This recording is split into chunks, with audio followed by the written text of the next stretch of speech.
दोस्तों, दिल्ली के हैदराबाद हाउस में चल रही मोदी पुतिन की मुलाकात सिर्फ एक और औपचारिक हैंडशेक नहीं बल्कि भारत के अंतरिक्ष इतिहास में लिखी जाने वाली एक नई शक्ति गाथा का शुरुआती पन्ना है। आज ऐसी बड़ी खबर सामने आई है जिसने इसरो के हर सेंटर में उत्साह की लहर दौड़ा दी है। रूस ने भारत को वह स्पेस दैत्य सौंप दिया है जो आने वाले समय में हमारे रॉकेट्स को लगभग अजय बना देगा। नासा हो या स्पेस एक्स, सब इस छलांग को देखकर हैरान रह जाएंगे। अब भारत खुद तैयार करेगा अंतरिक्ष का सबसे दमदार इंजन, वह इंजन जिसकी 192 टन की ताकत हमारे उपग्रहों को धरती की सतह से सीधा आसमान की गहराइयों तक सेकंडों में पहुंचा देगी। 2030 तक स्पेस सेक्टर में भारत की दिशा पूरी तरह बदल जाएगी। भारी सैटेलाइट भेजने के लिए अब विदेशी दरवाजे नहीं खटखटाने पड़ेंगे। गगनयान से लेकर चंद्रयान तक हर मिशन और भी शक्तिशाली हो जाएगा। भारत को मिल चुकी है RD-191M की सुनहरी चाबी। दोस्तों, रूस ने वह कर दिखाया जिसकी उम्मीद किसी ने सपने में भी नहीं की थी। उसने अपने सबसे उन्नत, सबसे जटिल और सबसे कीमती रॉकेट इंजन RD-191M की 100% तकनीक भारत को देने का फैसला कर दिया है। जी हाँ, 100%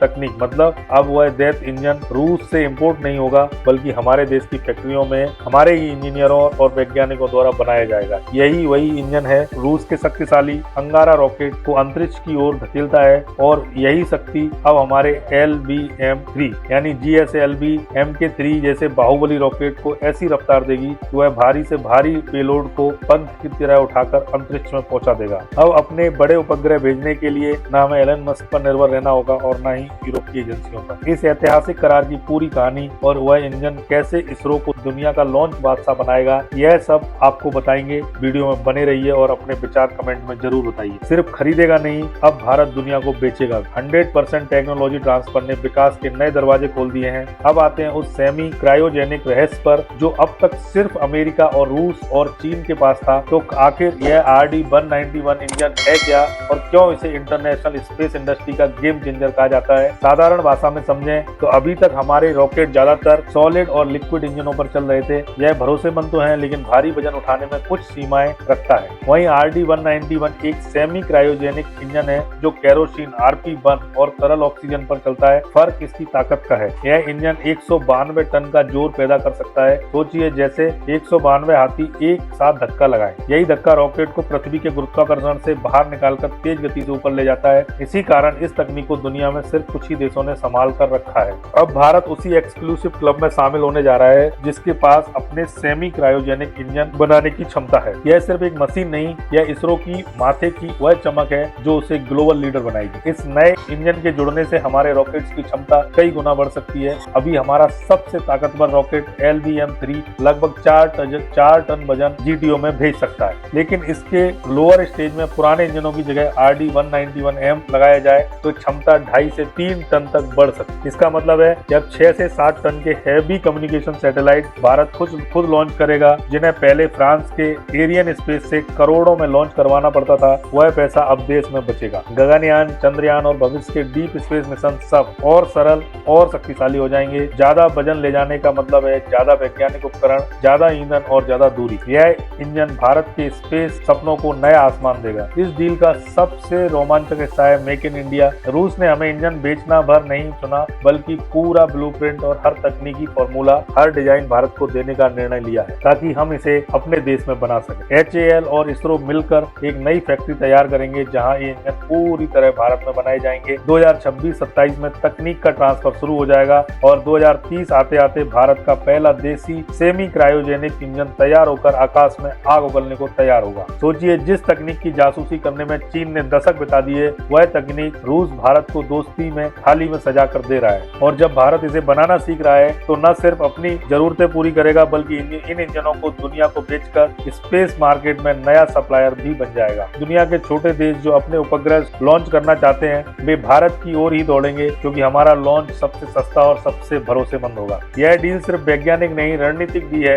अंतरिक्ष अब सिर्फ शोध नहीं रहा है, यह भविष्य का युद्ध क्षेत्र भी बन चुका है। जिनके पास अंतरिक्ष की ताकत है वही धरती पर अपना प्रभाव स्थापित करेगा। चीन आज अपने स्पेस स्टेशन और जासूसी उपग्रहों की मदद से पूरी दुनिया की गतिविधियों पर नजर रख रहा है। ऐसे माहौल में भारत के लिए अब भी अपनी अंतरिक्ष क्षमता को कई गुना बढ़ाना जरूरी था। RD-191M इंजन हमें वह शक्ति देता है कि हम भी भारी military satellite, strategic communication system और हाई रिजोल्यूशन स्पाई उपग्रह पलक झपकते ही अंतरिक्ष में भेज सकते हैं। और सबसे बड़ी बात, यह इंजन भारत को को क्विक लॉन्च क्षमता देता है, मतलब युद्ध या इमरजेंसी की स्थिति में बहुत कम समय में नया सैटेलाइट अंतरिक्ष में तैनात किया जा सकेगा। रक्षा के लिहाज से यह एक गेम बदल देने वाला कदम है। इसरो के वैज्ञानिक इस खबर से बेहद उत्साहित हैं। उनके लिए यह किसी सपने के सच होने जैसा है। याद कीजिए क्रायोजेनिक इंजन की यात्रा कितनी कठिन थी, नंबी नारायण जैसे वैज्ञानिकों ने कितनी परेशानियां झेली थी, लेकिन आज जब भारत को सेमी क्रायोजेनिक तकनीक मिल रही है तो यह उस लंबे संघर्ष की सबसे बड़ी सफलता है। यह तकनीक हमारे हैवी लिफ्ट रॉकेट प्रोजेक्ट को कई साल आगे धकेल देगी। अब भारत को नए सिरे से पहिया बनाने की जरूरत नहीं, बल्कि हमारे पास पूरा ब्लूप्रिंट मौजूद है, बस उसे अपनी जरूरत के मुताबिक ढालना है। और जब वो भारत का अपना स्पेस स्टेशन भारतीय अंतरिक्ष स्टेशन बनेगा, उसके बड़े मॉड्यूल्स को कक्षा में ले जाने के लिए यही शक्तिशाली इंजन आधार बने। इसे यूं समझिए कि यह इंजन भारत के पूरे स्पेस कार्यक्रम की रीढ़ की हड्डी बनने वाला है। अब जरा इसे थोड़ा तकनीकी लेकिन आसान भाषा में समझते हैं। सेमी क्रायोजेनिक इंजनों की तुलना में अधिक सुरक्षित और पर्यावरण हितैषी माने जाते हैं। क्रायोजेनिक इंजन में लिक्विड हाइड्रोजन का इस्तेमाल होता है, जिसे